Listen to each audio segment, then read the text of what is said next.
Hello Awakeners, I am going to walk through an exercise you can do to explore your unconscious. It's kind of like an ink blot exercise, only a little different. We're going to use watercolor, and I recommend using watercolor paper. And it's best if it's on its own, so I'm going to rip this paint out. And we're going to begin by wetting the inside of the paper. Oh, do you know what? First, you're going to, I already prepped this before the video, but you're going to, sorry, I'll stop making so much noise first. You're going to put a little bit of watercolor paint in, ideally a glass jar, but whatever you have, and then a little bit of water. And you really don't need much, like a pea-sized paint, a bit of paint, and a tablespoon of water, that kind of ratio. And then mix it up carefully. I recommend only using 1 or 2 colors for this, but if you want to be wild and crazy, it's just the more colors you use, the more likelihood you have of seeing like browns and grays and blacks. And if that's your thing, that's okay. Go with your inspiration. So what we're going to do first is wet a circle in the middle of your watercolor page. And you want a little bit of water on it, but not too much, because the watercolor itself is wet. Oops. I splattered accidentally.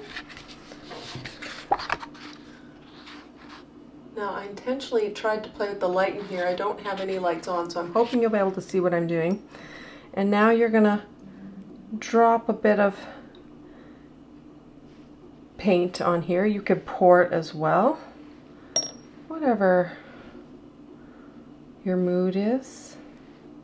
I always love to do tapping motions. I just find it so soothing.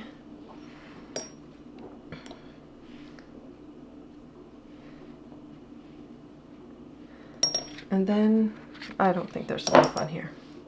I'm going to pour a drop or 2. Ooh, that might be too much. You can also use an eyedropper if you want to try that, and drop some. Those are nice big blobs.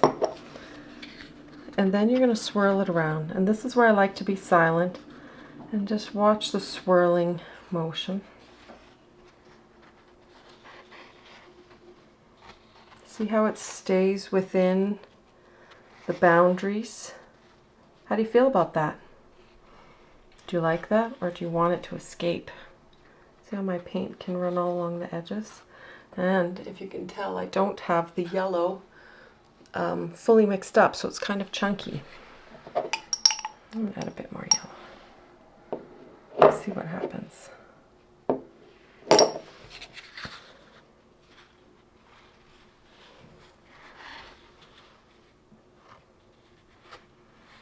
I am really wanting this to escape, so I'm going to put it all to one edge. Ooh. And it can roll down. I want to find a corresponding escape route on the other side.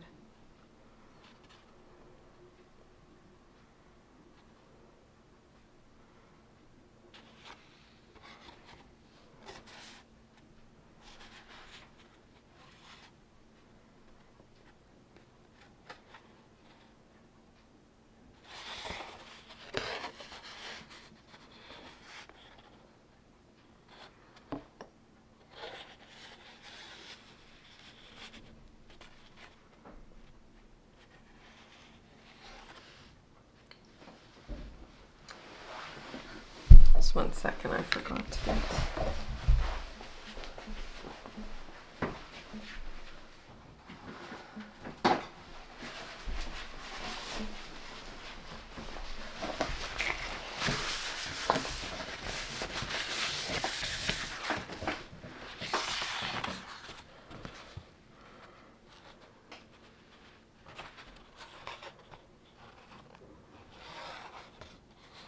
I don't know if you can see how the colors are moving in here, and that there are spots where I did not blend it well enough.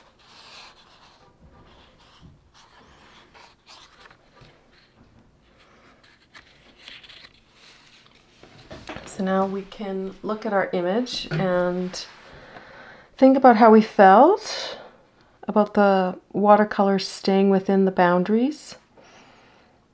Sometimes the watercolor can accidentally leave the circle, and that can be upsetting. So to explore why that bothers you, or why you like it within the circle, or in this case why I had this desire for it to be somewhat symmetrical and go through. You can also inquire as to what the whole image looks like. I think of a planet, and this is a ring around the planet, because I'm always about space and the solar system, but you will probably see something from your own unconscious that's more resonating for use, a symbol that's related to you.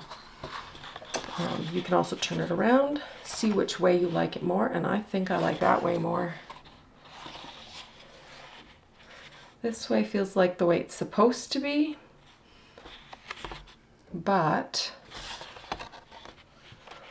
there's something about this with all the yellow blobs of paint on top that it's like the sun is shining in and hitting the planet on this side. So maybe the rotation of the planet has turned. So whatever your story is, you can evaluate if it applies to your current life situation, if you resonate with it. See here, I saw the paint was bubbling up at the bottom, and I don't want any more to leak out, so I'm going to spin it around again so it doesn't leak out. And if you, to dry it, I recommend putting some things heavy on the sides, or tape. Ideally tape would be great to tape it down, and it will dry mostly flat, and the watercolor shouldn't spread anymore. So explore what it means to you. Explore how the process felt to you. Some people do not like watercolor, especially wet on wet paper, wet on wet painting. That's what this is. We wet the paper and then we added a wet substance to it. So wet on wet painting. It's not for everyone, but if you want to try it and see what symbols emerge for you and how they represent what's going on in your life, if they do, or maybe it's something else. It could mean nothing that you're aware of at this moment. Tuck it away. Maybe in time it will make sense to you. Let me know if you like more videos like this of ideas to do. The more you spin it around and make that repetitive motion, it can be very soothing and meditative. You could change your breath and your mind state, so it can become a very relaxing process. You don't have to rush through it like I have in just a few minutes. You certainly can take your time. You can do several of these and see if you make a collection of 5 or 6, if there's any relationship between them, changing the colors or not, keeping them the same, and see what happens. Play around with it and let me know if you like more art directive videos, and if you like this process, if it resonates with you, and I look forward to sharing more with you. Talk to you soon. Take care.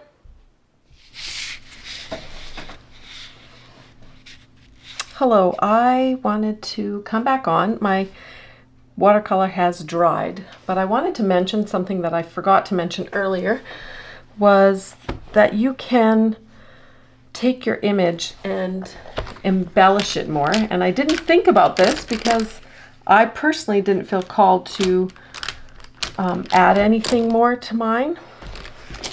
But here I have watercolor pencils, so if your image was still wet, you can use this and it will just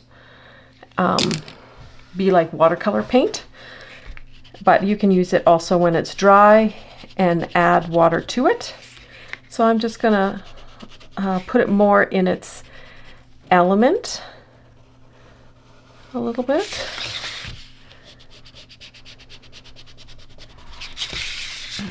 And if you wanted, so I'm just putting a border around. And think about what you're doing. So for example, a border if you're focused on a topic in your life and you create an image like this, and you're very focused on creating a border around it, it could represent, not always, but it could represent that you're needing boundaries in your life in some area. That's often what borders mean, but it doesn't have to mean that for you. And I'm going to add some stars.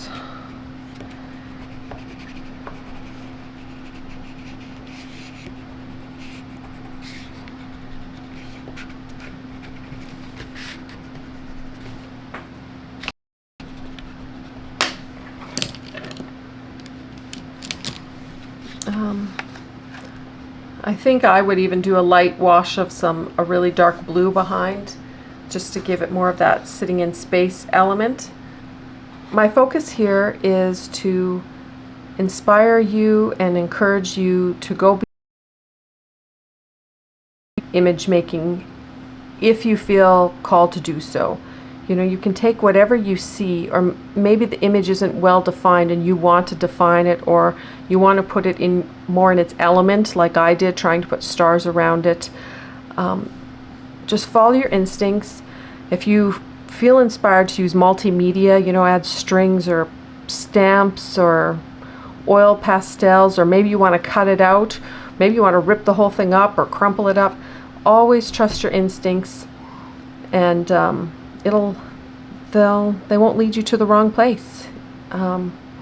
Even if for some reason it turns out not the way you wanted, there's always a lesson to learn in that, as corny as that sounds. It's true. So I wish you lots of luck in trying this art directive, and let me know what you think in the comments below, and if you like, I can share more art directives with you. And even better, if you want to share with me what you're going through, I can cater some art directives to those direct experiences, emotions, perceptions, whatever's going on with you. All right, take care.